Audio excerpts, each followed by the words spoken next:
안녕하십니까. 자, 지난 시간에 이어서 담보물권 유치권 문제 계속 풀어가도록 하겠습니다. 457페이지입니다. 457페이지 4번.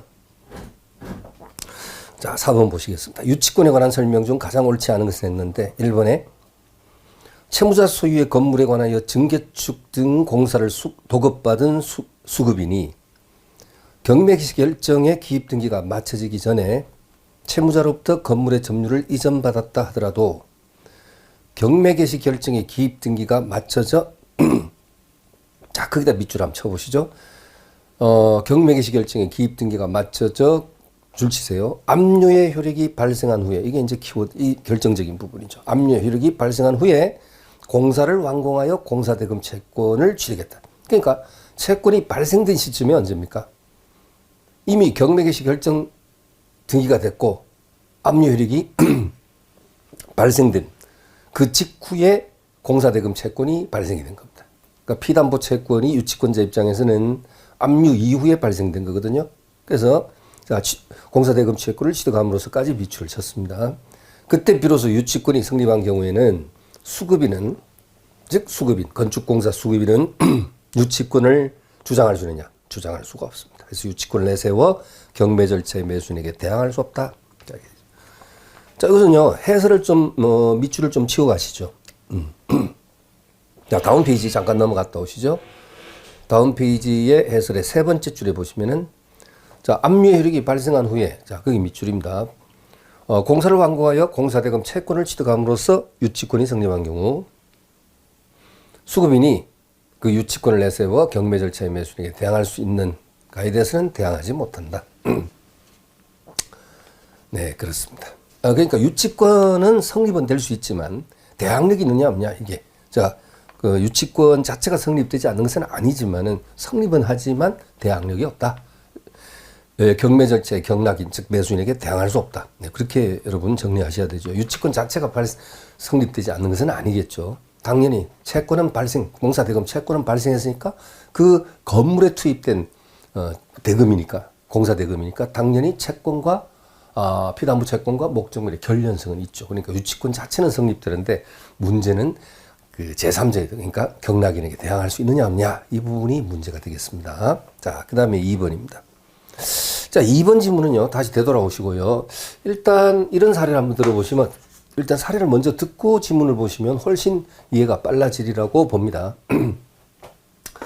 자, 갑과 을은 역시 건축공사의 도급 관계입니다. 그러니까 도급인이고, 그 다음에 이제 을이 수급인이다. 이렇게 하자고요.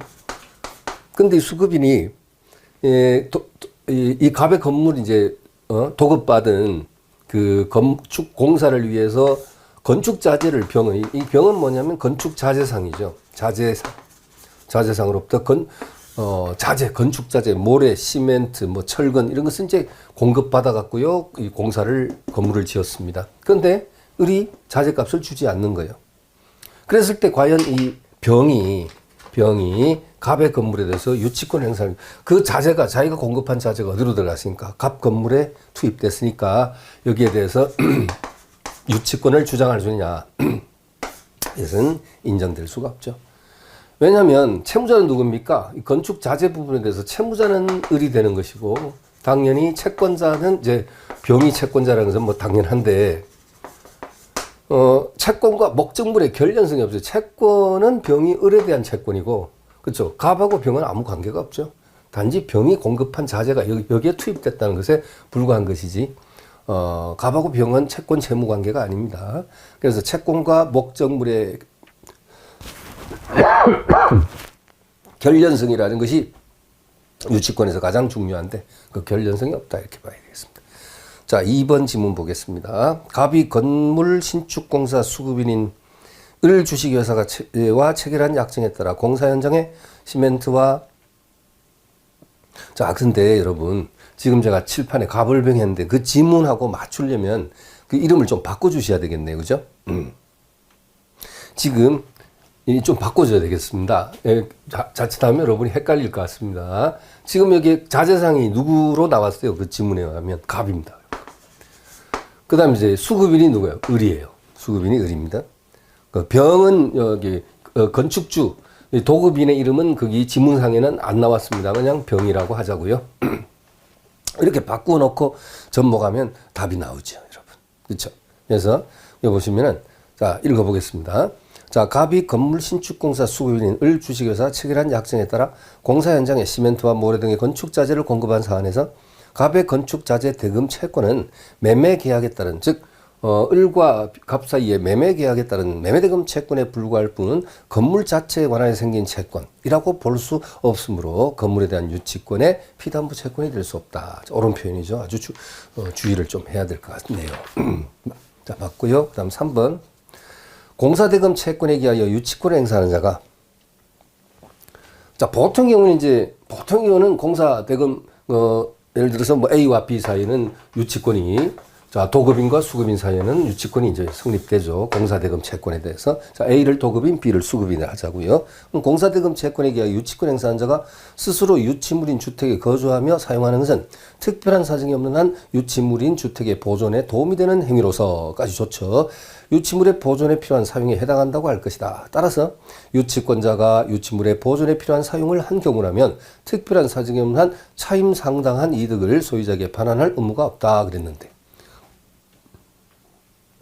자, 일단 뭐 보존에 도움되는 사용이지만 그로 인해서 사용 수익의 어떤 대가를 얻게 되면 그건 차임 상당에게 부당이득이 성립될 수 있다 그랬지 않습니까? 네. 그래서 차임 상당에게 부당이득이 발생되고 그것을 반환할 의무가 없다가 아니라 있다 이렇게 돼야 되고. 그다음 4번은요. 이 권리금 상가에서 이제 상가 임대차 관계에서 권리금 반환 채권, 권리금 채권 또는 이제 보증금 반환 채권, 이러한 권리금이나 보증금 반환 채권.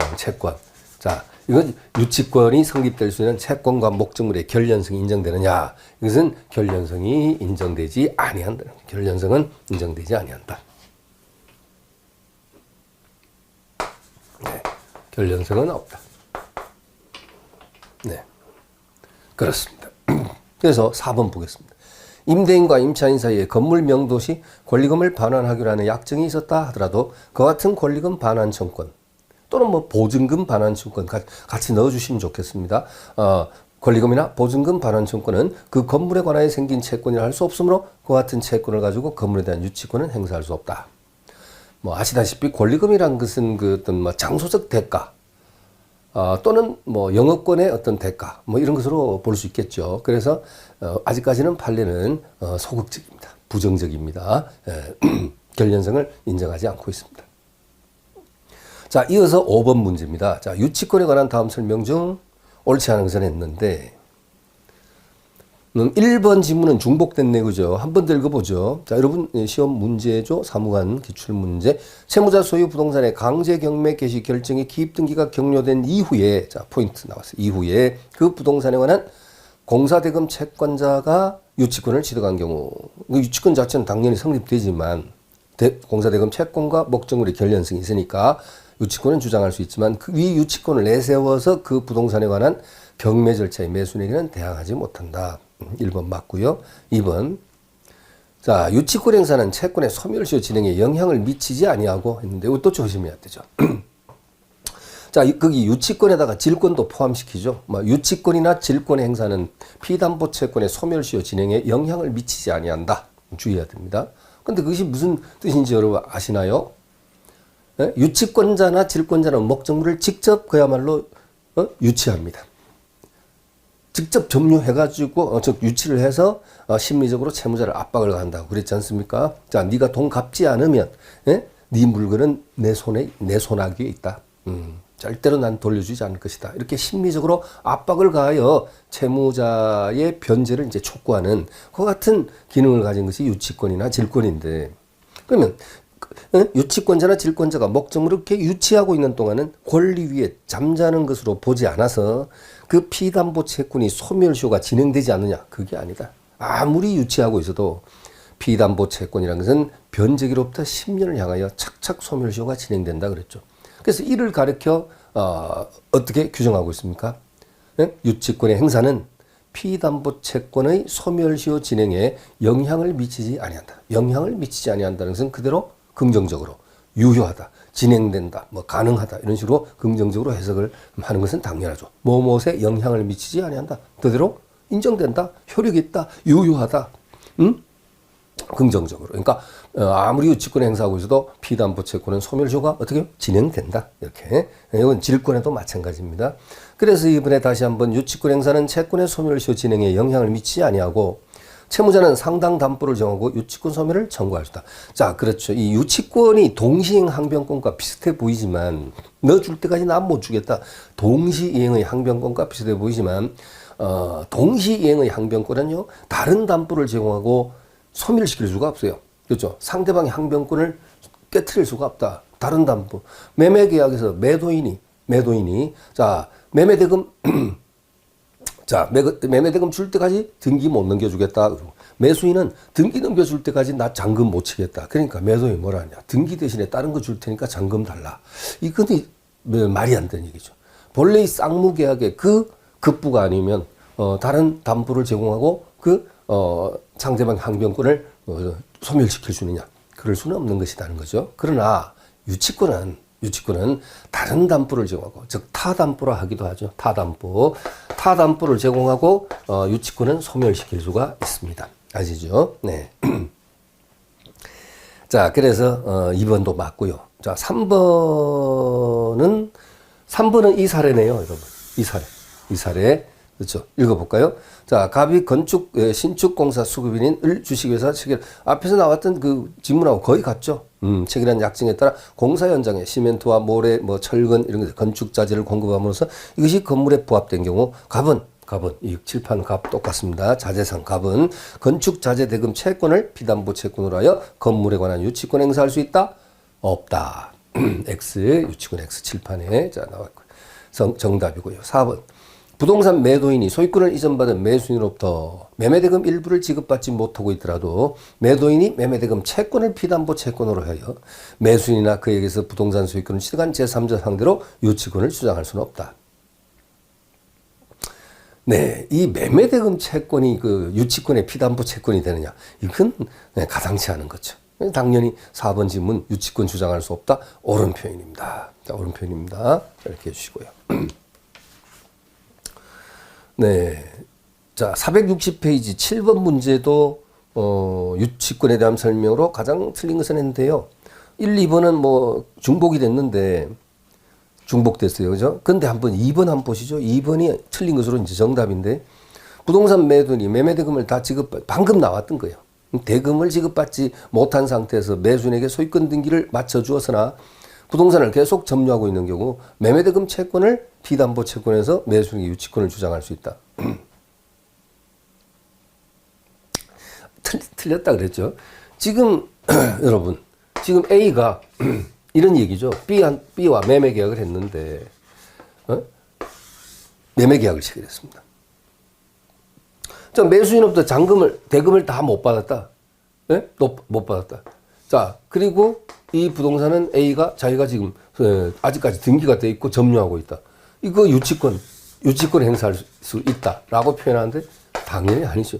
자기 물건에 자기가 무슨 유치권 행사합니까? 자, 우리 민법상의 담보물권은 무슨 물건이에요? 타물권입니다. 타물권. 오늘 타자가 2번 나오는데 타물권이다. 타인의 물건에 성립될 수 있는 그것이 담보물권입니다. 이것은 자기 물건에 자기가 유치권 행사한다는 것은 말이 안 되는 거죠. 그래서 2번 틀리고 정답이네요.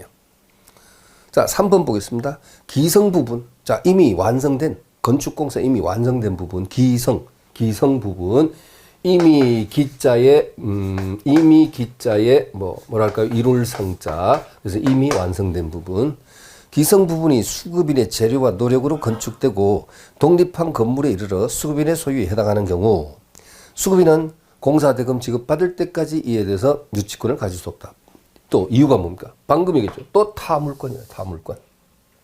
자기 물건에 자기가 유치권 행사할 수 있냐? 그건 아니지. 4번. 유치권의 성립 및 존속 요건인 유치권자의 점유는 직접 점유, 간접 점유이든 관계가 없으나 그 직접 점유자가 채무자인 경우에는, 이거 지난 시간에 제가 설명드린 것 같아요. 자, 오늘 시간이 아니고 지난 시간에. 그래서 채무자가 직접 점유를 하는 경우에는 이때는 유치권은 성립할 수 없습니다. 네, 그렇습니다. 심리적으로 압박을 가할 수단이 없죠. 그렇죠? 그래서 유치권의 요건으로서의 점유에 해당되지 않는다. 그래서 유치권자는 목적물을 직접 점유, 간접 점유 무방한데 채무자에 의해서 직접 점유가 되는 경우에는 이것은 유치권 인정될 수가 없다. 네, 해설 밑줄 한번 지고 가시죠. 오른쪽 461페이지 위에서 5번째 줄 내려가면요. 끝에 그 사건 번호 옆에 자, 유치권은 끝부분입니다. 자, 밑줄 시작하세요. 유치권은 타 물권인 점에 비추어 볼 때 타 물권. 근데 유치권만 타 물권이에요. 질권, 저당권 모두 타 물권이죠. 타인의 물건이 인정될 수 있는 담보 물건이다는 뜻이죠.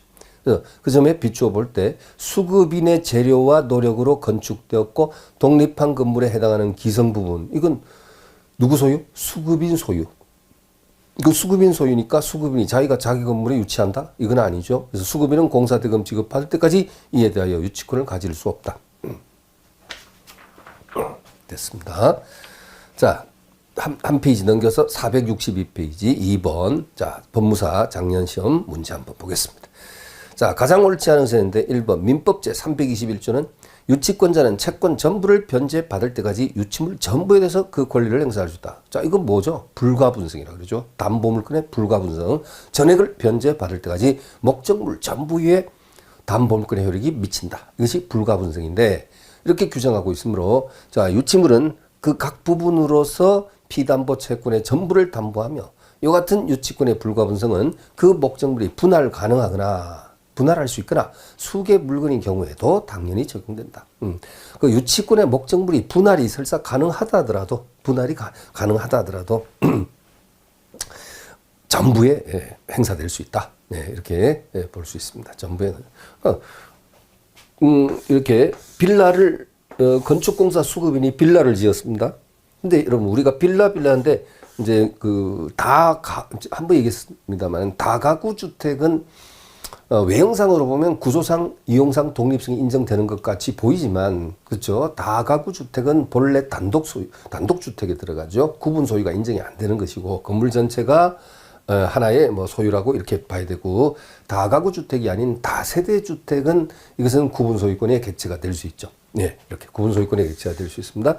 근데 그래서 다세대, 네, 어떤 건축공사 수급인이 다세대 주택을 지었죠. 도급 받아갔고요. 자, 도급 계약 맺고 지었다. 근데 건축공사를 대금을 받지 못했다. 그랬을 때는 이것이 이 객체가 나눌 수 있는 성격이 있나요, 없나요? 나누어지죠. 각각 구분 소유되잖아요. 구분 소유되죠.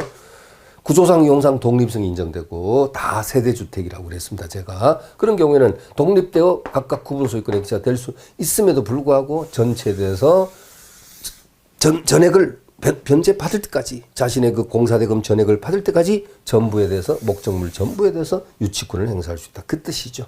그 뜻입니다, 여러분. 지금 거기 1번에 나온 지문이 마지막 세 번째 줄에 유치권의 불가분성이라는 것은 그 목적물이 분할 가능하거나 수개의 물건인 경우에도 적용된다. 이해하시죠? 네, 그렇습니다.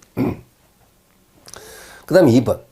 유치권자는 그래서 어떤 한 호수만 이렇게 유치하고 있어도 이제 전체에 대한 유치권이라고 봐야 되겠죠. 그다음에 2번 유치권자는 정당한 이유가 있는 때에는 미리 채무자에게 통지함이 없이 감정인의 평가에서 유치물로 직접 변제 충당할 것을 법원에 청구할 수 있다 이런데.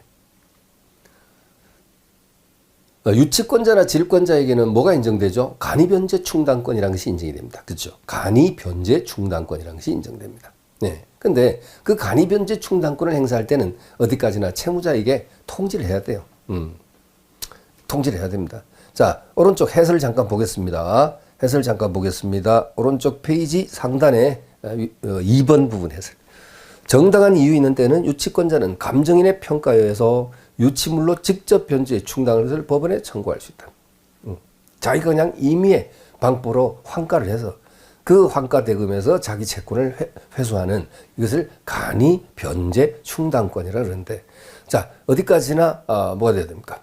법원에다가 청구를 할 수 있는데 이 경우에 유치권자는 미리 채무자에게 통지를 해야 된다는 겁니다. 통지 없이 할 수 있는 것은 아니고요. 그래서 2번이 틀리고 정답. 그 다음에 3번에 유치권은 점유 상실로 인해서 소멸한다. 자, 문제 지문 다시 돌아왔습니다. 4번. 유치권을 행사하더라도 채권의 소멸 시의 진행을 막을 수 없다. 방금 설명했죠. 유치권 행사는 피담보 채권의 소멸 시의 진행에 영향을 미치지 아니한다. 그 다음 5번. 유치권자는 채무자 승낙 없이 유치물의 사용, 대여, 담보 제공을 하지 못하나 보존에 필요한 사용은 할 수 있다. 죄송합니다. 자, 그래서 유치권자는 채무자 승낙 없이 유치물을 사용, 대여, 담보 제공. 이 사용이라는 것은요, 보존 범위를 넘어선 사용입니다. 보존 범위를 넘어선 사용, 타인에 대한 대여, 유치물을 딴 사람한테 대여, 또는 제3자에게 담보 제공, 이런 행위를 하지 못합니다. 그렇죠? 그러니까 보존에 필요한 사용을 할 수 있다. 맞죠? 그러니까 제가 이것을 줄여서 뭐래서 보존 범위를 넘어선 사용, 대여, 담보 제공, 이런 것은 할 수 없다. 근데 만약에 이 위반하면 어떻게 돼요? 유치권자가 채무자 승낙 없이 이러한 보존 범위를 넘어선 사용을 하거나 또 타인에게 대여 또는 담보 제공을 하거나 이런 행위를 하게 되면 그로서 곧 유치권은 소멸한다 라고 또 지문에 나오면 맞을까요? 그건 또 틀립니다. 그 소리는 또 뭐냐면 이런 위반 행위를 했다 해서 바로 유치권이 소멸하는 게 아니라 채무자에 의해서 유치권 소멸 청구권이 행사돼야지 소멸하는 거예요. 그래서 위반 행위가 발생했을 때 방금 자 위반 시 즉 보존 범위를 넘어선 사용, 수익, 대여, 담보 제공 행위가 발생했을 때 그 자체만으로 유치권이 소멸하는 게 아니고요. 채무자에 의해서 유치권 소멸 청구권 이것이 채무자에게 이러한 권리가 발생되고요. 이 청구권은요, 청구권이라 분류나 실체가 뭐냐, 형성권이거든요. 이건 형성권이에요. 그렇기 때문에 이 소멸 청구권을 행사하면 그때 이제 유치권은 즉시 소멸합니다. 그리고 이제 그 유치권자는 이제 물건을 반환해 줘야 되겠죠. 네, 그 문제도 잘 봐두셨습니다. 자, 그 다음에 이제 좀 중복된 것들이 좀 나오죠. 또 한 페이지 넘겨서 464페이지 밑에 5번인데요. 자, 유치권에 관한 설명 중 가장 옳지 않은 것인데, 자, 역시 법무사. 자, 타인의 물건 또는 유가증권을 점유한 자. 유치권의 객체가 여러분 뭐죠? 부동산, 동산, 유가증권. 그렇죠? 부동산, 동산, 유가증권. 그러니까 여기 타인의 물건에 있을 때 물건은 이제 부동산, 동산을 말하는 것이고 유가증권을 점유한 자는 그 물건이나 유가증권에 관해서 생긴 채권이 변제에 있는 경우에는 변제를 팔 때까지 그 물건, 유가증권을 유치할 권리가 있다. 맞고요. 2번 유치권자는 채권 변제를 받기 위해서 유치물을 경매할 수 있고 정당한 이유가 있을 때는 감정의 평가에서 유치물로 직접 변제 충당할 것을 법원에 청구할 수 있다. 간이 변제 충당권. 예. 자, 이 경우는 채무자에게 그 사실을 통지해 줘야 한다. 3번 유치권자는 채무자 승낙 없이 유치물의 사용, 대여, 담보 제공 행위를 하지 못하고 유치권자가 이에 위반한 때는 채무자는 유치권 소멸을 청구할 수 있다. 예, 제대로 나왔습니다. 유치권 소멸을 청구할 수 있다. 이렇게 나와야지 그로서 곧 유치권은 소멸한다. 틀린다 그랬고요. 4번 유치권은 점유 상실로 인해서 소멸한다. 맞고. 5번 유치권을 행사하면 채권은 소멸시효가 중단된다. 틀렸다. 유치권 행사는 비담보 채권의 소멸시효 진행에 영향을 미치지 아니한다. 네, 아까 설명드렸고요. 자, 6번도 연속적으로. 자, 가장 옳지 않은 것은 1번.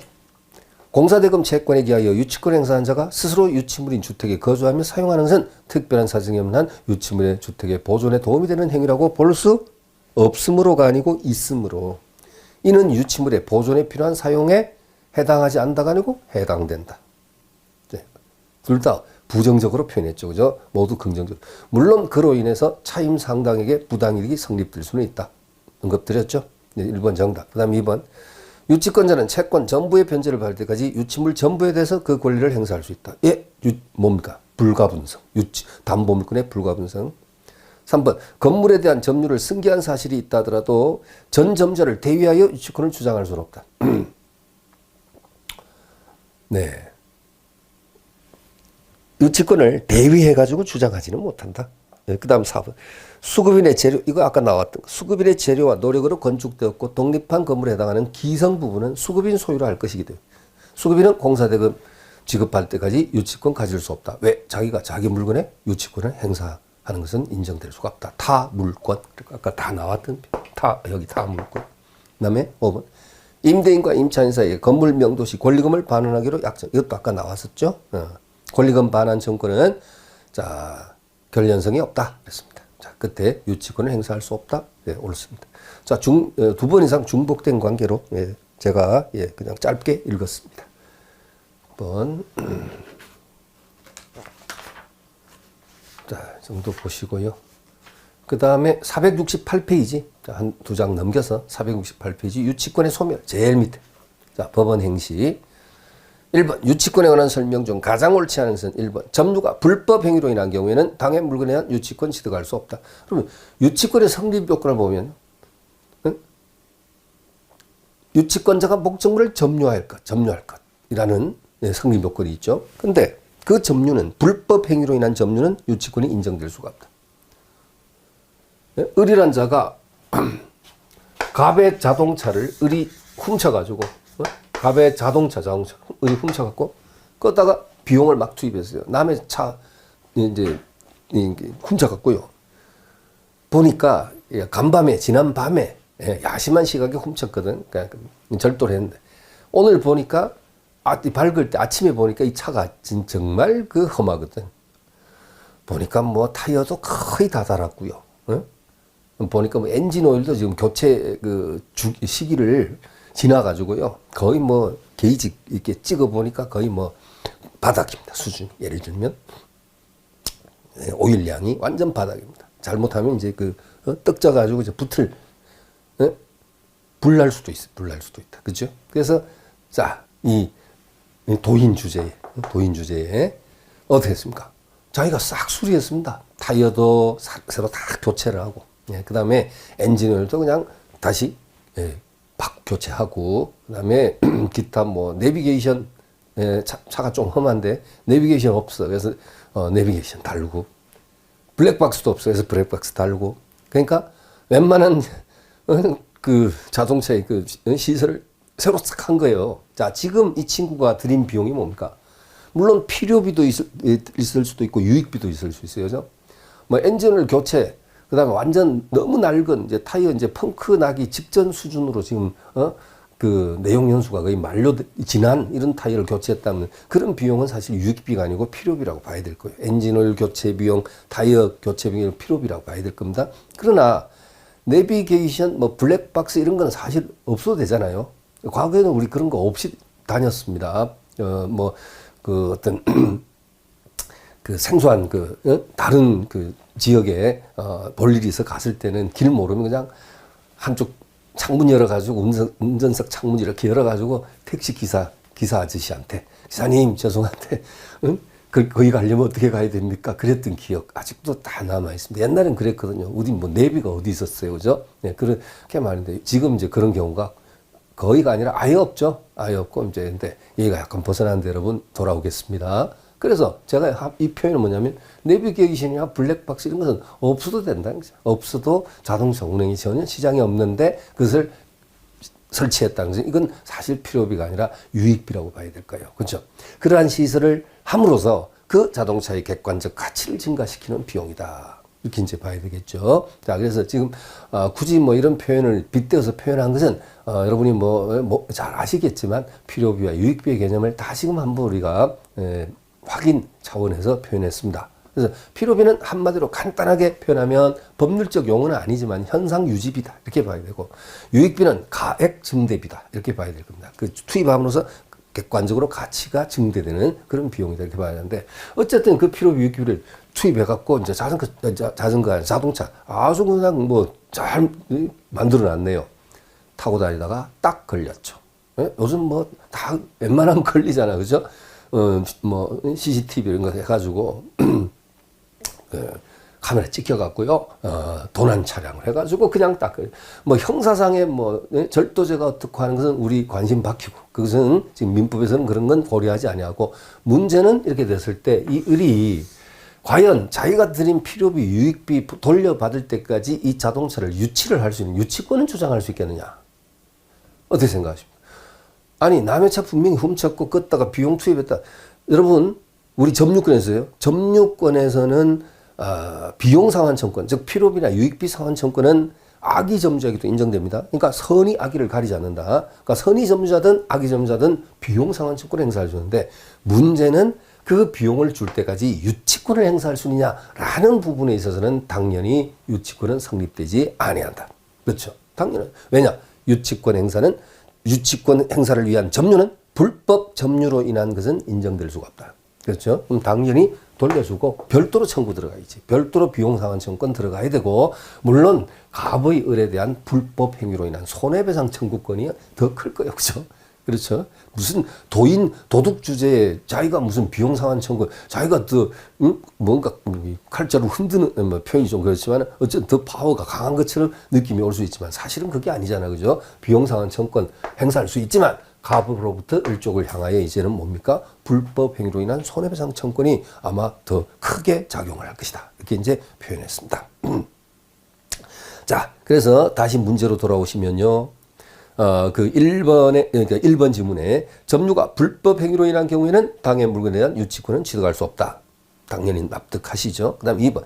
유치권자는 채권의 변제를 받기 위해서 유치물을 경매할 수 있다. 예, 경매권 다 인정되고 유치권, 질권, 저당권. 3번. 유치권자가 유치물에 관하여 유익비를 지출한 때는 그 가액 증가가 현존한 경우에 한하여 소유자 선택의 조차. 자, 조심해야 되죠. 소유자 선택의 조차. 이 소유자. 그 점유권에서도 여러분 기억나십니까? 점유권에서도 방금도 얘기했지만 점유자가 필요비나 유익비를 투입했다 했을 때 그 비용 상환 청구권을 행사할 수 있는데 필요비는 드린 전액을 청구할 수 있고 유익비는 가액 증가가 현존한 경우에 한하여 지출액이나 그 증가액을 선택적으로 청구할 수 있는데 문제는 선택권을 누가 가지느냐. 이거 조심해야 돼. 선택권을 누가 가집니까? 점유권에서의 그 유익비 상환 청구, 점유자 유익비 상환 청구권에서 지출액 또는 증가액을 선택적으로 청구할 수 있을 때 선택권은 누가 선택권을 가지냐? 회복자죠. 회복자. 점유자가 아니고 회복자의 선택에 조차. 그거 조심해야 되고 여기서도 마찬가지입니다. 여기서도 유치권자가 자기가 이제 유익비를 지출해 가지고 그 유익비를 줄 때까지 나 이거 못 돌려주겠다고 유치권 행사할 때 이때 유익비 즉 지출액이나 또는 증가액의 선택적 청구거든요. 그 선택권 누가 행사합니까? 소유자. 유치권자가 아니라 그 소유자. 점유권에서는 회복자라고 해야 되겠죠. 자, 맞습니다. 그래서 3번 맞고요. 4번. 유치권은 점유 상실로 인해서 소멸하고 유치권 행사로서의 점유가 계속되는 동안은 피담보 채권 소멸시효가 진행하지 아니한다. 틀렸네요. 아까 오늘 지금 세 번째 나옵니다. 유치권 행사는 피담보 채권의 소멸시효 진행에 영향을 미치지 아니한다. 그 다음에 5번. 자, 5번. 채무자 소유 건물 등 부동산의 경매 개시 결정의 기입 등기가 격려되어 압류 효력이 발생한 후에 아까 나왔던 이거 세 번째 나옵니다. 발생한 후에 채무자가 그 부동산에 관한 공사대금 채권자에게 점유를 이전함으로써 그로 인하여 유치권을 취득하게 한 경우 유치권 성립됐죠. 자, 이 경우는 유치권자는 경매 절차 매수인 즉 경락에게 대항할 수 있느냐? 없다. 그랬습니다. 설명 이미 다 됐던 거니까. 자, 우리가 물권법이 한 4문제 정도가 나오지 않습니까? 그렇게 봤을 때, 자, 다음 페이지부터 이제 질권이 나오는데, 뭐, 질권은 좀 가능성이 없는 것으로 봐서, 여러분, 우선, 자, 여러분이 한번 시간 되시면 풀어보시고, 그렇지 않으면 그냥 넘어가셔도 좋을 것 같습니다. 제가 봤을 때. 자, 저당권, 중요한 또 저당권으로 가시죠. 479페이지입니다. 저당권. 자, 보시죠. 저당권 성립 1번 479의 1번 문제입니다. 저당권에 관한 설명 중 가장 옳지 않은 것인데 1번. 저당권은 등기 등록 등의 공시방법을 갖출 수 있는 것만을 객체로 할 수 있는 바. 어때요? 그렇죠. 부동산, 토지나 건물. 그 다음에 이제 선박, 자동차, 건설기계, 항공기는 등기나 등록을 공시방법으로 하는 특수동산이죠. 그죠? 네, 20톤 이상의 선박이라든지 자동차, 건설기계, 항공기라든지 이런 것들 또 등록을 공시방법으로 하죠. 자, 이런 경우에는 저당권에 객체될 수 있는 바. 자, 민법상으로는 부동산 및 지상권, 지역권, 전세권이 저당권의 목적이 될 수 있다는데 여기 하나 빼야 되죠, 여러분. 예? 민법상으로는 부동산이라든지 즉 부동산 저당권에 객체가 되지만 권리 저당권은 여러분 지상권이나 전세권이 저당권에 객체되지 지역권은 저당권에 객체가 될 수 없다. 지역권은 빼야 되죠. 잘 가다가 지역권 때문에 틀렸습니다. 그 다음에 2번. 저당권은 원본, 이자, 위약금, 채무 불이행으로 한 손해배상 및 저당권 실행 비용을 담보한다. 이게 이제 민법 360조에 규정되어 있는 저당권의 피담보 채권 범위죠. 저당권의 피담보 채권 범위. 자, 한번 여기 한번 써볼까요? 자, 원본 360조에 저당권의 피담보 채권 범위, 원본 이자, 그 다음에 위약금, 그 다음에 지연이자, 그 다음에 저당권 실행비용. 자, 여기서 이제 문제가 출제가 될 때 좀 조심해야 되는 것을 순차적으로 언급을 하면, 이렇게 조심해야 되는 거, 그러니까 출제 빈도가 높은 것부터 차례대로 순차적으로 얘기하면, 지연이자 부분입니다. 지연이자는 다른 표현으로 채무 불이행에 따른 손해배상, 네, 또는 지연배상 또는 채무 불이행에 따른 손해배상금, 이런 것이 다 같은 표현인데, 이것은 원본의 이행기일 경과 후 1년분에 한해서 담보된다. 요거 조심해야 되고요. 그죠? 원본의 이행기일 경과 후 1년분에 한해서 담보된다. 요게 제일 첫 번째고요. 그 다음에 위약금은 자, 제때 변제하지 않았을 때 어느 정도의 위약금을 물리겠느냐 하는 위약금은, 이것은 약속만 돼 갖고는 피담보 채권 범위에 들어가지 않습니다. 이것은 등기가 됐을 때 한해서, 위약금이 등기된 때 하나여 피담보 채권 범위에 포함된다는 것을 두 번째로 잡고, 그 다음에 세 번째, 저당권 실행비용입니다. 저당권 실행비용 하면 뭐 경매 신청 등록세라든가 감정평가사 뭐 수수료라든가 이런 것들이 실행비용 안에 포함이 될 수 있는데, 채무자가 제때 변제를 했더라면 굳이 저당권자가 이런 실행비용을 드릴 이유가 없었어요. 근데 채무자가 제때 안 갚았으니까 결국 저당권자가 실행을 하게 되고, 그 실행에 따른 비용이 들어가게 됐으니 이 또한 피담보 채권 범위에 포함시켜서 모두 매각대금에서 회수 가능해야 된다는 얘기가 되겠죠. 그래서 자, 그런 정도야 여러분이 뭐 잘 아시겠지만 제가 여기서 세 번째로 강조드리고 싶은 표현이 뭐냐면 이 저당권 실행비용이라고 나오면 피담보 채권 범위에 들어가는데, 저당물 보존비용이라고 지문에 나오는 수가 있어요. 그럼 이것이 포함이 되느냐 하는 때, 저당물 보존비용은 이건 포함되지 않습니다. 그게 무슨 말입니까? 저당권자는 목적물을 직접 점유하지 않습니다. 응? 직접 점유하지 않으니까 보존비용이 들어갈 하등의 이유가 없어요. 만약에 질권의 피담보 채권 범위 하면 저당권하고 거의 유사하거든요. 질권의 피담보 채권 범위 하면요, 원본, 이자, 위약금, 지연이자 거의 똑같습니다. 근데 질물 보존비용이 들어가요. 보존비용. 왜냐하면 질권은 질권자가 목적물을 직접 점유하잖아요. 점유하잖아요. 그러니까 질물 보존비용이 들어가겠죠. 예를 들면 감농부가 을농부한테 소 한 마리 담보하고 영농자금을 빌려갔다. 이렇게 갑자기 엉뚱한 소. 자, A가 B한테 소 한 마리 담보로 제공하고,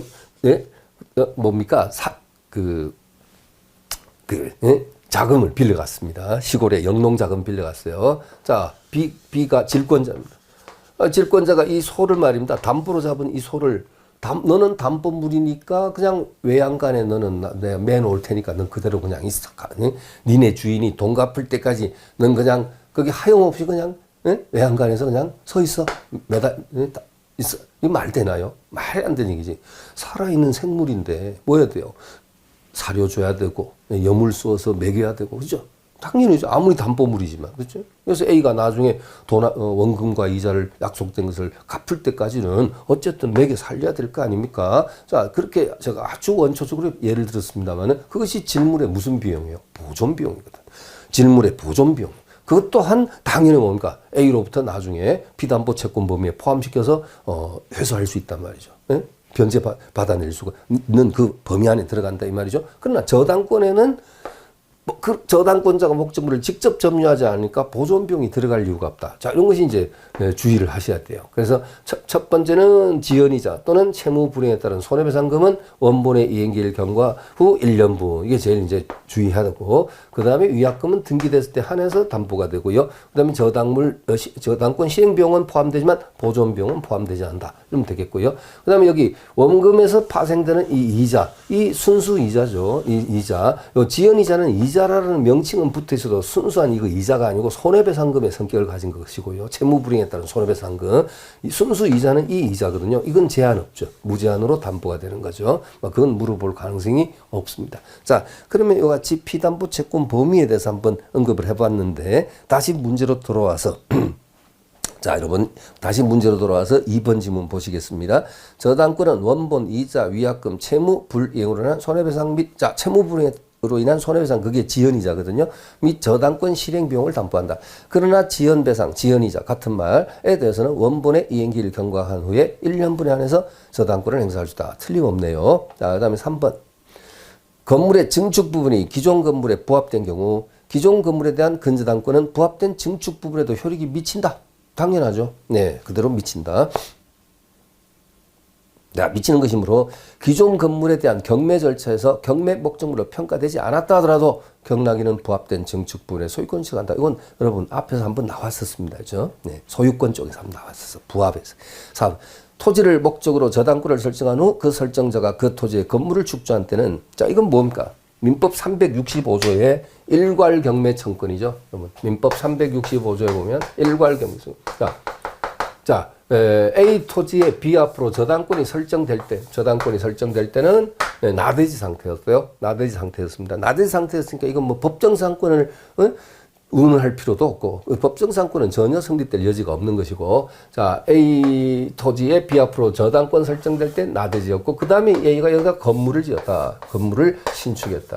자 이런 경우에는 이 저당권자는 토지와 건물을 한꺼번에 경매에 넣을 수 있다. 한꺼번에 넣을 수 있다. 이걸 일괄 경매 청구냐. 그러지 않습니까? 여기서 조심해야 될 것. 요 365조를 가지고 출제할 때 조심해야 될 것을 그 포인트를 역시 중요도 순서로 언급을 한번 해보면 가장 잘 나오는 것이 이걸 물었을 때 가장 잘 나오는 것이 일괄하여 경매청에 넣을 수 있다. 당연한 거고요. 단 이럴 때 건물의 매각대금에서는 우선 변제를 받지 못한다.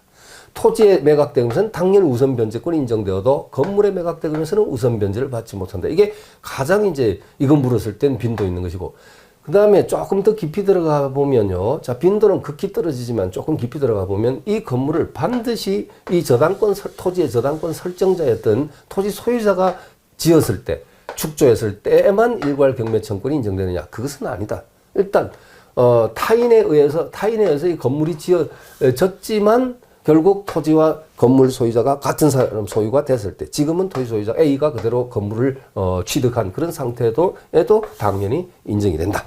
이렇게 일괄 경매 청권이 인정된다. 이런 것들이고요. 자, 그러면은 4번 지문 자, 마무리 한번 해 보겠습니다. 토지를 목적으로 저당권을 설정한 후 그 설정자가 그 토지의 건물을 축조한 때에는 저당권자는 토지와 함께 건물에 대해서도 경매를 청구할 수 있다. 그러나 그 건물의 경매 대가에 대해서는 우선 변제를 받을 권리가 없다. 네, 가장 기본적인 것은 물었습니다. 맞고요. 자, 1번 답이었죠. 그 다음에 2번 문제. 자, 이어서 2번. 저당권에 관한 설명 중 옳지 않은 것이 있는데 1번. 저당권은 채무 불이행으로 인한 손해배상도 담보하나. 이게 바로 뭐예요? 지연배상. 지연이자. 이 지연배상에 대해서는 원본의 이행기를 경고한 후에 1년분에 한다. 또 나왔죠? 네. 그 다음에 2번. 비담보 채권의 채권자가 아닌 제3자가 저당권자가 될 수 있는 경우가 있다. 원칙은 부종성의 법리에 따라서 부종성이 뭡니까?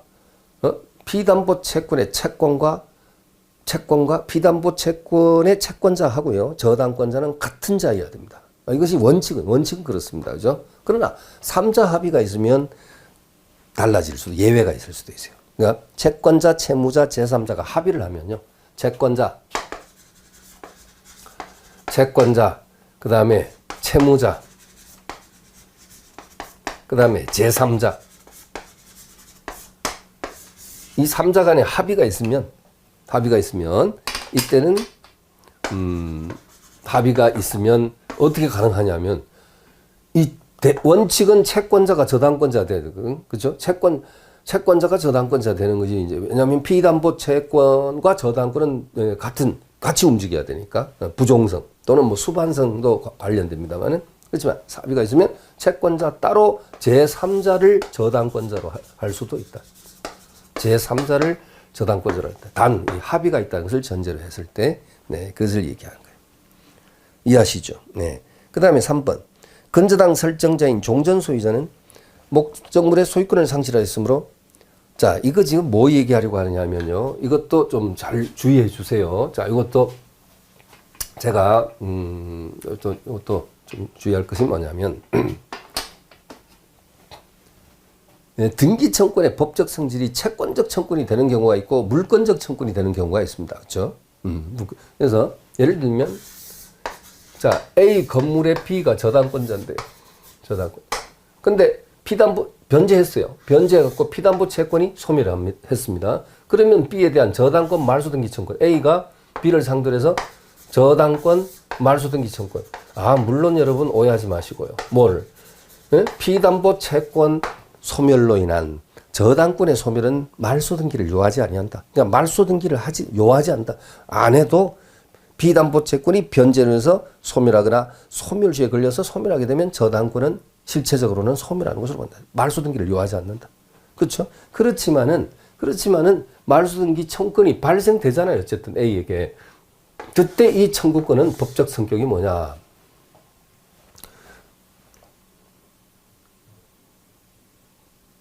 그렇죠? 자, 그러면 이것하고요. 이것하고. 자, 그러니까 이것은 이제, 자, 지금 제가 여러분에게 묻고자 하는 것이, 이 경우입니다. 이 경우입니다. 이렇게 해야 돼. A도, 자, 근데 이 A 건물이 C 앞으로 매도된, 저당이 설정된 상태에서 C 앞으로 팔렸어요. 가능하죠? 저당권이 설정된 상태, 지금 여러분, 자, 다시, 여기 좀 이제, 제대로 이제 표현할게요. A 건물에서 B 앞으로 저당 설정되고 난 다음에 C 앞으로 팔렸다. 가능하죠? 가능합니다. 소유권은 A에게 있으니까 팔렸다. 저당권은 제한물권에 불과하다. 그러면 이때 C를 우리는 뭐라 그래요? 제3취득자라고 그러지 않습니까? 제3취득자. 네. 제3취득자. 그 상태에서 이 A의 B에 대한 이 피담보 채권이 이제 소멸했다는 거죠. 소멸. 자, 소멸했다. 그럼 피담보 채권이 소멸하면 저당권 말소등기 청권 발생되는데 A가 B에게 말소를 요구하는 법적 성격하고 제3취득자 C도 B에게 말소를 요구할 수 있겠죠. 자, 이 똑같은 말소등기 청권 중에서 A가 행사할 수 있는 말소등기 청권하고 C가 행사할 수 있는 말소등기 청권의 법적 성격이 다르다는 얘기죠. 그렇죠. A가 행사하는 것은 채권적 청권. C가 행사하는 말소등기 청권은 물권적 청권. 이렇게. 다시 한번 정리하겠습니다.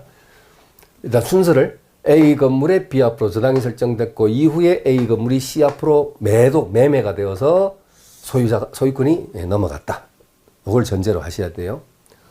물론 여기서 저당권에게는 추금력이 있으니까 소유권이 변동돼도 A 쪽을 향하여 겨누고 있던 화살을 C 쪽으로 딱 돌려놓으면 돼요. 그죠? 그러니까 추금력이 있는데, 자, 이런 상태에서 지금 제3취득자에게 넘어간 상태에서 만약에 A가 B에게 빚을 갚았다. 변제를 했다.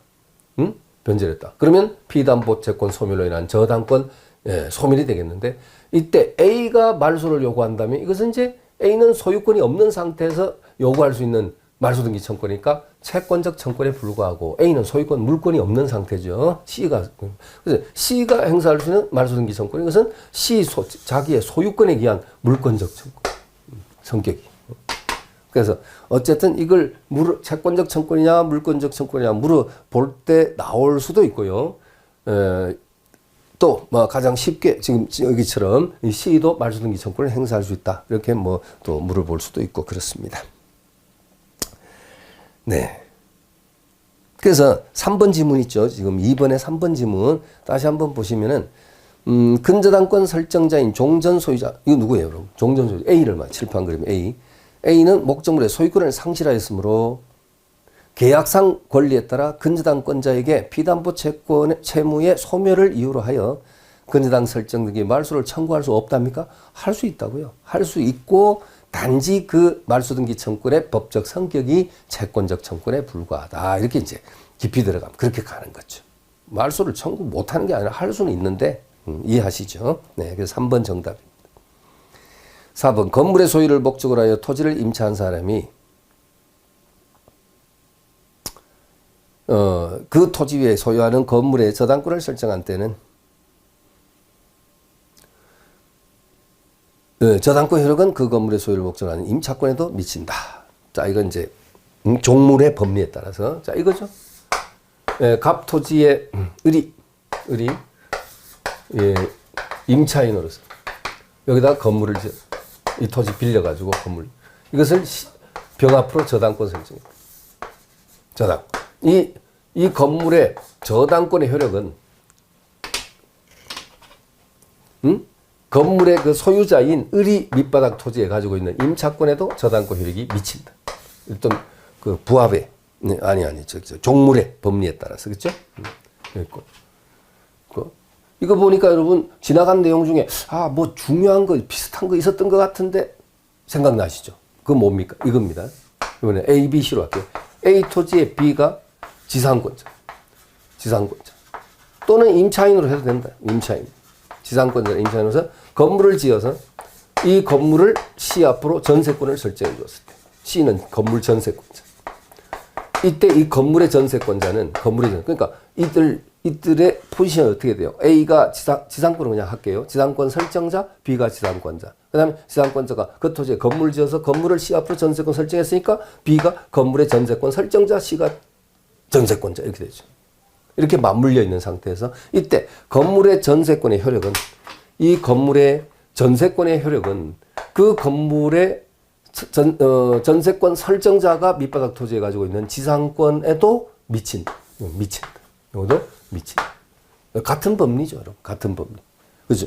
방금 지문에 나온 첫 번째 나온 것은 갑의 토지의 을이 임차인으로서 건물을 지어서 그 건물을 저당권을 설정했는데 변제 못해서 기한 내 변제 못해서 실행돼 가지고 저당권이 실행될 때는 그 건물에만 저당권 효력이 미치는 게 아니라 그 건물의 소유를 목적으로 한 밑바닥 토지에 저당권 설정자가 갖고 있던 임차권에도 미친다 이렇게 된 거죠. 그러니까 그 종물 법리가 적용되고. 그 다음에 5번. 위약금은 저당권에서 담보될 수 있다. 아까 했죠? 칠판에 여기 있네요. 아직 남아있네. 위약금. 네, 단지 등기가 됐을 때 한해서 범위 안에 들어간다. 자, 이번 시간 여기까지 보시고 다음 시간에 이어서 진행하도록 하겠습니다.